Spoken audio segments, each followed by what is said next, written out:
Hospitals in PE have enough water to see them through the next few days, and seed prices have risen by almost 18% in the last 14 years.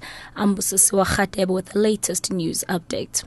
Hospitals in Port Elizabeth have enough water to see them through the next few days, and the Nelson Mandela Bay municipality has provided water tanks to them as they deliver an emergency service.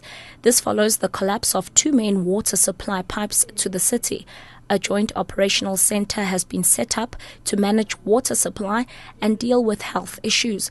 Municipal spokesperson Cupido Barron. It is affecting the management, the distribution of water in the city. It is affecting the levels of the reservoirs as we try to pump water through the system to feed as many areas as possible. And we would like people to stop this while work is going well ahead to fix the pipelines that will restore supply as soon as possible. Sports Minister Fikile Mbalula insists that he has not footed the bill for expelled ANC Youth League leader Julius Malema's visit to Britain.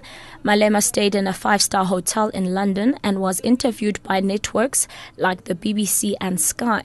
Several media have reported that the sports ministry paid for the trip. Mbalula has described the rumours as malicious. These guys called me, they asked me in London that am I funding Malema? I clarified that there is no such a thing. How do they have the guts to call me and even ask me that question? They undermine my integrity and my ability to think and basically understand that there is no such a thing.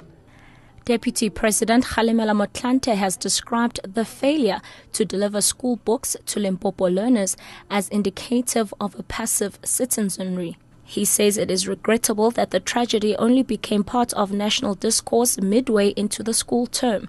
This comes as Education Minister Angie Motshekga faces calls from within ANC structures to step down for the late delivery of books. Motlanthe says communities should be encouraged to blow the whistle against crime and corruption. And lastly, seed prices have risen by almost 18% in the last 14 years, compared to an average 8.5% inflation rate.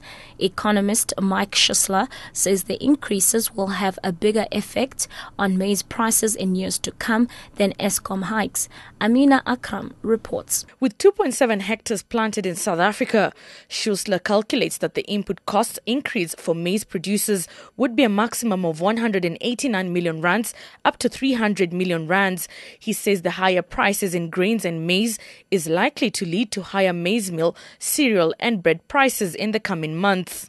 The economist warns that because of higher prices in seeds, it is becoming increasingly clear that food inflation in South Africa will rise despite the very weak growth outlook. Amina Akram for SABC News, Johannesburg. Catch the latest news anytime here on Newsbreak, Option 1.